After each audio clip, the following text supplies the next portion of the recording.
Hey, good morning to those of you out there on the West Coast. Good afternoon to those of you here on the East Coast with me. I love how when I start the training, I'm like, good morning, really. Like, for some reason, I got to flash my hands really fast instead of a slow hello. 400 trainings in a row, you would think I would get a little bit better with that particular part. Hey, we're going to get started in a few seconds on the how to do business with DHS, but I'd like to start off the training with a tip for success for those of you showing up early and on time. It's just my way of saying thank you. I appreciate it. Really helps us get the word out to more people that training is happening. So my tip for you for success, today's tip is over the top. And I've seen this tip in two different ways. One is in a Sylvester Stallone movie called Over the Top, and it's about arm wrestling. And the other was when I was in the Army in the Rangers. We had the same thing. For us, over the top there was over the top of a hill. And just to put it in context of what it means, in the Sylvester Stallone movie, Over the Top was basically an arm wrestling movie. And what they talk about is when you're coming up, you'd want to come up and over the top. That's when you get the win, is when you get over the top, right? And when I was in the Rangers, we used to go run in these just brutal runs out in the woods or whatever, and you take these hills, very steep hills, right? So if you've ever seen any kind of old war movies where they were taking a hill and they're running up, it's a pretty tiring thing to do, especially when you got a lot of gear on you. And so one of the lessons you learn as a runner, so whether in the military or really any kind of runner, is go over the top of the hill. And the mistake some people would make is if you're coming up the hill, right, like this, and you're running up the hill and you're trying to take the hill and you're trying to get over the hill, people would get to almost the top of the hill here, even seeing the top, and that's when their energy would give out. And the idea was, no, keep going over the top. Keep your energy going full steam as if you're in the middle of that hill running and trying to get up the hill all the way over the top, right? Just get over that hump so that pretty much you're going downhill. That's the idea behind it. And the same thing with arm wrestling. When you get over the top, it's all downhill from there. And I want you to keep that tip in mind when you're thinking about just your business or anything and you're putting a lot of energy in. Keep working on what you're doing and push over the top. I was just talking with my team the other day about how I've been doing the GovCon Chamber for 5 years, since 2018, the end of 2017, beginning of 2018. And we're at what I would consider just now a tipping point. We can see the top, that when we come over it, a lot of things are going to get a lot easier for us. We've been putting a ton of effort in for reaching out to industry and helping, and we're pushing. And I want you to do the same thing in your business or whatever you're doing, is keep going over the top. And when you maintain that energy, the success that you want will be achieved. You will see that success. So that's just a quick tip for those of you showing up early and on time. I appreciate you doing that. In today's training, we're going to be talking about how to do business with the Department of Homeland Security, DHS. So let's go ahead and get started by getting to the slides. One of the things I like to start off these particular trainings on, these how to do business trainings, is to back up for 1 second and talk about us. For most of the training, I'm going to talk about DHS, but I want to talk about our sales activities, right?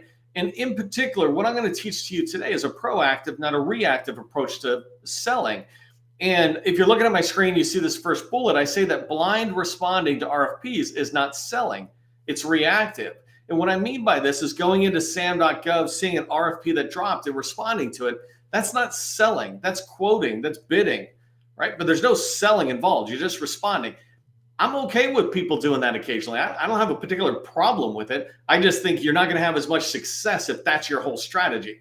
Do that sometimes. But if you're going to actually sell, then you need to be proactive about selling. You need to do what we call shifting left in the process. And so business development and capture are selling in government contracting. That's where you really want to focus on putting your energy. And so when you think about business development, in particular, right, that's the part I really want to dive into today as it relates to DHS.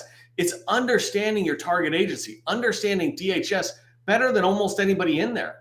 Think about the people who work at DHS. They all have these particular jobs and they're focused on that job. They don't really know the overall details of DHS. They don't really know TSA knowing FEMA's mission and Secret Service mission or Coast Guard, et cetera. Everybody's in a little particular job, but you, if you want to serve DHS, you have this ability to understand that agency, that department, better than almost anybody out there. By the way, let me pause for a second. If you're already in DHS, do me a favor, put that into chat. Let me know that you're in there, because as we start going, you're not going to really have any time to get back to chat. And then the other thing is, if you're not in there, but you want to get into DHS, let me know that as well. Want to get into DHS. So understanding your agency will allow you to then begin to identify people to build relationships with. And relationships are the key to success in government contracting. You want to be able to have relationships so you can talk to DHS personnel about their agency, about their goals, their challenges, et cetera. And so you need to build these relationships. And I'll talk a little bit about that. I've done a ton of training on it. And then the last thing in business development, as part of this proactive approach to success in DHS or selling into DHS, is identifying opportunities, identifying them early and then beginning to pursue them. And so that's what we're going to talk about today. A lot of different ways to be proactive in your approach to DHS, in your approach to selling to DHS. Usually I do slides where every slide has some bullets, but I'm not doing that today. I've got one slide that I'll cover down on.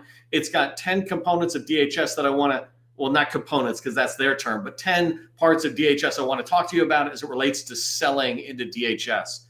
If you don't know who I am, my name is Neil McDonald. I want to welcome you to my federal sales training where I provide tips for success in the federal market. I spent 20 years as a small business owner in the federal market. And since 2018, when I started the GovCon Chamber of Commerce, I've been teaching people like you that government contracting is not a secret. It's a process. When you follow a process A to Z, you're going to have repeatable, predictable results. And that's what I want for you. If you're looking at my screen, you can take a screenshot of the 7-step process that I lay out here. It's fundamentally what I'm going to be talking about as it relates to DHS. But this is my 7-step process for federal revenue success. How you go from pretty much not having any traction in an agency to being on this wheel of success that leads to sale after sale after sale. That is doable when you stay focused and you drive forward on trying to understand your customer. Okay, so let's go ahead and dive deep into the training. By the way, I didn't say this already, but if you're open to connections and you're trying to get into DHS, you might consider putting that into the chat so people can all connect with each other. I got a lot of training I'm doing, but the chat's a great place for you to meet others who are trying to get into DHS. So I'm going to go through these 10 bullets. I'm going to go really fast. You can come back and look at this replay, watch the replay of this. Also, if you want a copy of these links that I'm going to be going to, just put into the chat now before we get too much farther. Links, please. Put that into the chat. I like please on there. Links, please, into the chat, and I'll know to let you know about these links for DHS. So let's get started. First thing I like to do when I look at any organization, but in DHS in particular, is I like coming in and seeing how their department is organized, right? And each one of these boxes has its own org chart, and I can keep going down further and further and further. But my favorite thing about looking at something in here is I begin to sit there and put X's and, like red marks on the ones that I won't pursue and, circling green pen, the ones I will. And the idea is I want to start looking at these components or parts of DHS and say, which ones can I help with the most? Which ones am I most likely to go into? So as you continue to do research, you're going to learn more and more about which agencies or which offices within DHS you can go after. One thing, if you don't know this, DHS calls their subordinate agencies like Secret Service at the bottom here, CISA and TSA, Coast Guard. They call those components. I call them agencies because they are agencies.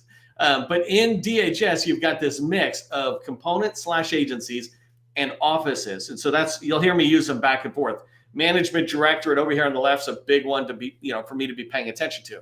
So you want to take an org chart like this and begin to do that same activity. Mark off the ones that don't make any sense. Like right here, countering weapons of mass destruction office. You know what? I'm going to skip out of that. I don't really know anything about that. I might stay completely away from Office of General Counsel. Going, you know what? I don't really have a legal expertise. Leave that to people who are in the the legal tech or legal side of the house. But I will go over here to like CIO and say, let me go to there. I will definitely pursue each one of the major agencies or components. And so again, do that yourself. So you understand the organizational structure of an agency. You're beginning to get an idea, saying, okay, this is how it looks.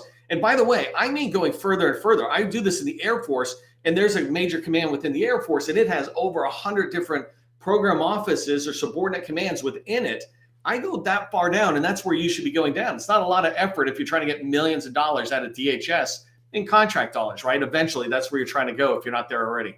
So number two, we want to understand The long-term goals and objectives. Number 2 here, the strategic plan documents or planning documents. That's about looking to the future. Where are you trying to take DHS, and how might I be able to help you? Whatever. How might I help you, right? And so here's an example of their strategic plan.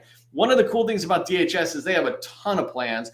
Every component, when you go down to it, you'll see a plan down there. But the idea of the DHS strategic plan is it gives you so much information. You can see over here on the left-hand side, their major goals, right? Whatever opportunity you're pursuing, whatever you're doing, take the time to begin to figure out, well, how does it align to certain goals? So right here, secure cyberspace and critical infrastructure. I might say to myself, well, you know what? I'm a cyber company and that's 100% in our space. But if I look at secure U.S. borders and approaches, you know what? I'm not even going to look there. Even if I could touch on it as a cyber company, I'm going to lean heavily into goal 3. What I don't need to tell DHS is that I can cover down on all 5 goals, right? There's thousands of us. They don't need all of our small businesses covering down on all 5 goals. What you want to do is to be able to say, you could cover down on goal 3. And then as you look at goal 3, and I'm not really trying to show you the words here, but as you start looking at goal 3, you can start seeing objectives. So I have customers that do zero trust architecture, and they do enterprise network engineering and cybersecurity related to that. That might align to securing the federal civilian networks, right? How everything is working together. When you read a strategic plan, you start seeing a lot of that information. Let me show you one more thing here with the table of contents on strategic plan. It takes a second. There we go. So you can see how it's broken down, the goals, the objective. Just like I said, circle the org chart for the organizations or program offices you support. Come in here. You should have this printed and go, I want to get into DHS. These are the objectives I can support, right? And so one other thing, though, as you're looking at the strategic plan, make sure you're coming down and looking at things like their agency priority goals, right? And they've got here it's their 2019 performance measures, but you can see future ones, and I'll show you that in a minute. But take a look at what they're trying to do. Remember, I said I'm a cybersecurity firm for today's training. I want to look at strengthening federal cybersecurity. That's a priority goal. That means this is one of the most important things that DHS is trying to get done. I want to understand more about what they're trying to accomplish, et cetera. And I can do that by digging in to the main strategic plan. Again, every agency or subordinate component within DHS has their own plan. Here's just one I wanted to show you as it goes to the side. I've shared a lot of these on my LinkedIn profile, but here is the IT strategic plan. So one is for DHS's overall strategic plan for what they're trying to do with Homeland Security, right? Now it's coming down and there's several different plans that they have that are more vertical related, information technology. There's another one that I shared about environmental sustainment. I just shared one on the Marine Corps that was climate, how they protect their bases from climate issues like hurricanes and other things like that. Well, you can start digging down and finding similar documents like that, but they're all strategic plans, right? They're all talking about how are we going to get done what we see needs to get done. That's the way forward. And that's generally 4-year plans, right? They tend to go in administrations. And so 4-year plan. Number 3 is annual performance plan. Sometimes I find this in a performance plan, sometimes annual report, but basically we're talking about just a 1-year snapshot now. So if I click on this one really quick, and let me just load the other one as well, so I just track on my time. So here, this is an agency financial report, 330 pages of pure gold, right? It's not enough to grow your company by looking into SAM, seeing an opportunity, and responding. You're not going to grow to a big company. Can you win a contract or 2? Sure. I love doing that. If I can find some of those and just do it, that's great. But that's not becoming a partner with the agency of choice, right? If you really want to support DHS, if you really care about Homeland Security's mission, you will begin to understand their mission in depth. And they make it easy for us. They create these plans for internal use, right? So everybody inside has a good common understanding of what we're trying to do as an organization or agency. But they allow us to see it on the outside as well. And so in here, if you come down, I'm going to go pretty fast down to a couple of slides here, but you just see this evolution of some of the things they've been doing.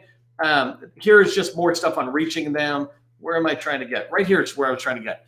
So about this report, right? In here, they're talking about detailed financial information related to what they're doing, right? They're talking about highlighting priorities, strengths, and challenges. And this is really important, right? Again, I don't have a lot of time to go into any one of these documents, but when you look at a document like this, you can see them saying, I'm complaining about this. Sales is about first understanding and hearing a customer's problems, then making that problem really be big in the customer's eyes, and then start talking to them about solutions. This is the start of it. They're telling you completely transparently, hey, this is what we're running into. Here's another document. DHS breaks their strategic plans up into multiple documents. But this one, I love how they just titled this other information. But look how golden this other information is right here. When you come in, you start seeing some of the financial information right here. But right here, other key regulatory requirements and challenges they're running into. OIG is their Office of Inspector General, who does an independent look at the agency or the department and says, hey, these are the management and performance challenges we have with accomplishing our mission.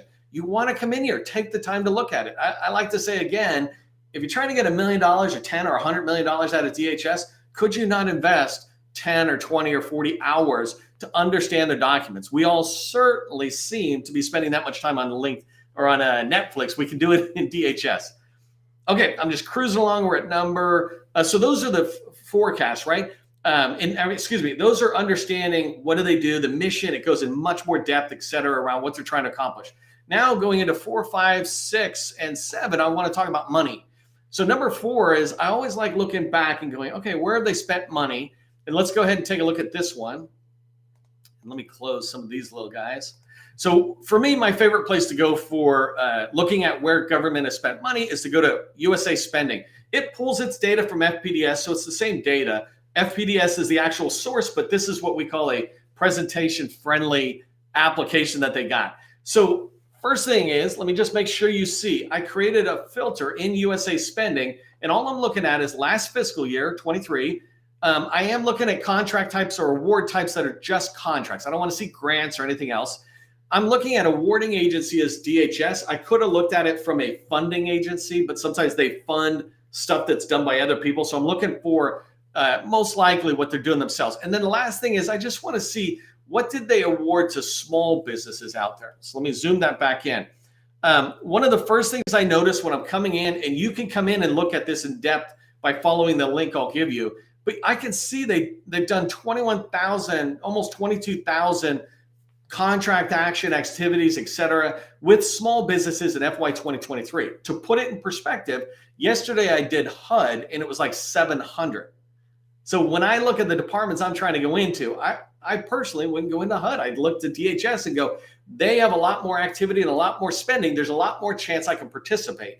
Not to knock HUD. I'm just saying I like big numbers because it means more of us have a chance to participate. Another thing I want you to understand on money is I like looking in and going, okay, these guys have spent $10 billion. Here's another thing, by the way, $10 billion in contract dollars went to small businesses in DHS last year. Compare that to HUD, $1 billion was their entire contract spent. So it included larges there. But one of the things you want to do, and I want to get off of HUD's case, I apologize for doing that. But one of the things I like looking here is what's the spend pattern. And this is pretty predictable here. You can see in the first quarter, which we're in right now, they do the least amount of spending. And then as they get closer to the end of the year, they'll do more and more. So that's good to see. And then you also track on the months. DHS has got a fairly steady spend, right around $1 billion, plus or minus 200 million. And then you just see in the last 2 months, they do, 30, 40% of their spending in that last quarter. So I don't care about MAP. MAP's a great place, by the way. If you ever want to look at it, it shows you where they're spending money, like where they're doing the work and where the recipients are. And it's a hugely interesting thing to look at. But I want to get here to show you sub-agencies. Inside of here, when I'm looking at DHS and I'm looking at that big spend that they do, like $8 billion,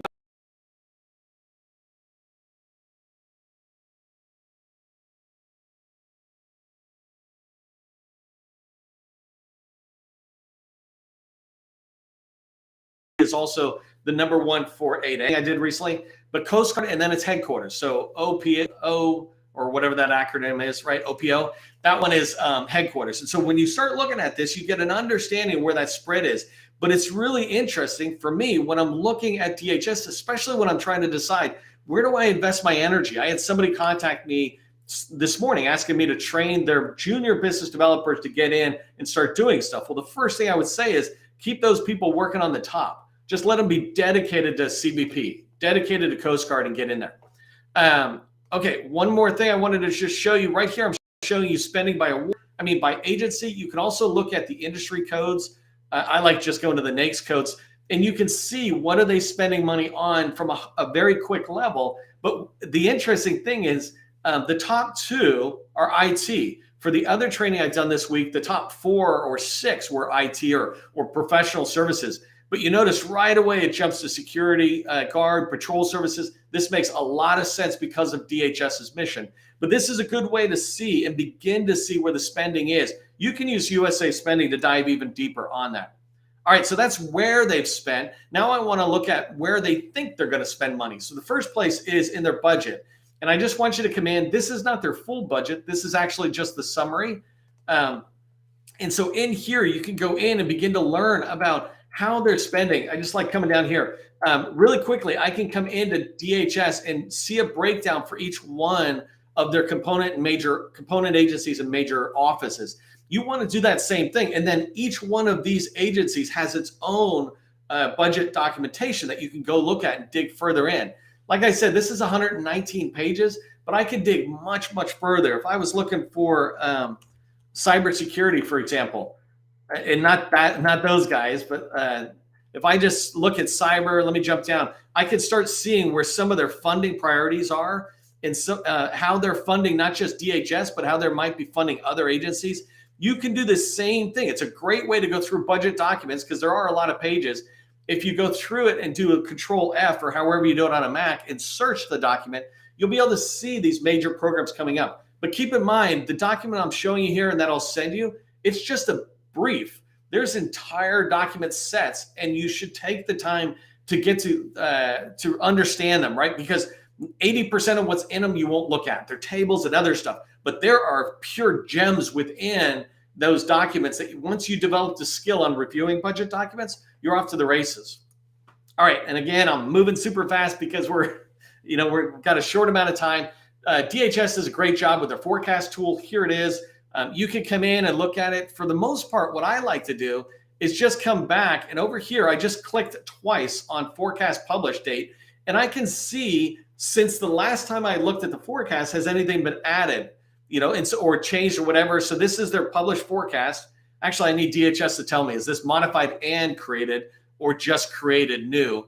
But this ability to come in here and look at it, you've got all these great filters. I'm not going to show you training on how to use this, but one thing I like to do is right here, you have the ability to export it out. So I can see where they're spending money. What you don't want to do is export this out and put it into your pipeline. I export it out and just keep it in a spreadsheet because it's easier to use than this tool for me. I quickly go through and I find the slam dunk opportunities I want to pursue, and I get rid of the rest. Do not grab a lot of data like this and put it into your system. It'll just make you do a bad job in sales. Okay, so contingency plan, I'll just go really quick, but the idea of this is if the budget doesn't get passed or if there's continuing resolutions, et cetera, what services do they buy, or what parts of DHS basically get shut down during a government shutdown and which parts continue going, right? Essential services. You want to come in here, understand what you do, and then understand what DHS thinks about it. That way you don't get shocked. You don't go, oh my gosh, the budget didn't get passed. I was so surprised that DHS did this. Don't be surprised. They're telling you right here exactly what will happen if the budget doesn't get passed. Number 8, DHS does not have a supplier portal, so just make sure DSBS is very good. So the dynamic small business search is your small business profile.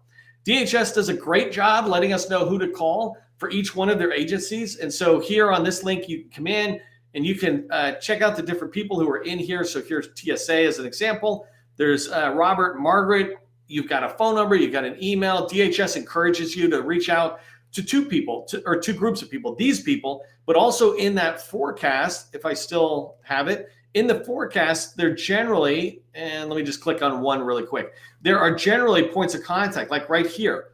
These typically are in the program office. And so DHS does a good job trying to give you contact information for people to reach out to and call. But these are great people to start navigating your way forward. We do this all the time with our customers. The first place we get them to talk to is the small business office. So they're building a relationship with them. That way, as they continue to navigate within DHS, they have the ability to go back to their focus or receptivity, Margaret or Robert as an example, and ask questions and get more guidance, etc. But these people should be in DHS. They should be on your radar, and you should be building a strategic relationship with them. The last thing I wanted to show you is just on DHS has like 230,000 employees. Many of them are on LinkedIn. So if you come in here to LinkedIn company page for DHS, the part that I like though is if you just click right there on employees like I did, you see 34,000 of those are over here on LinkedIn. You can come through and start finding a lot of these people, right? Here's a division chief. This is a division chief for whatever that thing was called. I forgot what it's called. Where's Fleck? Somebody find it for me. I lost it. But it's a like law enforcement. You can't find things. There it is. Federal Law Enforcement Training Centers, right? And so right here is a division chief for Fleck over there.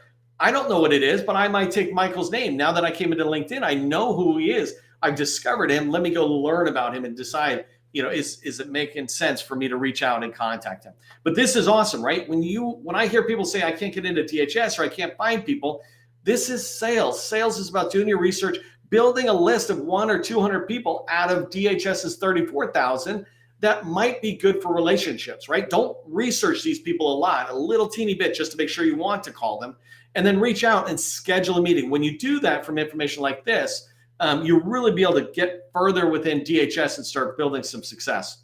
So if you want a copy of these links, do me a favor, just put in the chat, links, please. Here's what I want you to remember from today's training. Buyers don't care what you know until they know that you care. Buyers don't care what you know until they know that you care about their goals, their challenges, their mission, what they exist for, right? And when you do your research, you're starting to care. You're demonstrating to them that you care. And that's really important part to helping them understand that you care. And it's also a vital step to the third bullet here is building strategic relationships. You will then be able to start building these strategic relationships. Only when you have strategic relationships, which all of us can build, when you have those strategic relationships, will you have a lot of success and be able to hit the goals that you want. You don't want to focus on your goals. You want to focus on meeting people and building those relationships. Those will help you hit the goals. Hey, if you're interested in working with us, we'd love to have you work with us to accelerate your growth into DHS or within the federal government. Just check out govconchamber.com. You can learn more about how you can work with us. Next year, I'm only going to work with 20 customers. And so we're lining that up here in December. If you're interested, join us. Otherwise, this training I create all the time. What I do with my customers, all the process, et cetera, I teach all of that for free. I just keep coming back every single day because I know many of you are just getting started and you're just trying to figure out how to get going. Or some of you are in jobs and you can't work with me directly. That's cool. Here's the training. Make sure you go check out the training. I've done over 400 trainings in the last 2 years, specifically to help you succeed in the government contracting space. The best way to remember on how you can succeed is that government contracting, it's not a secret. It's just a process. When we follow a process, we're going to have repeatable, predictable results. That's what I want for you. I'll see you in the next training.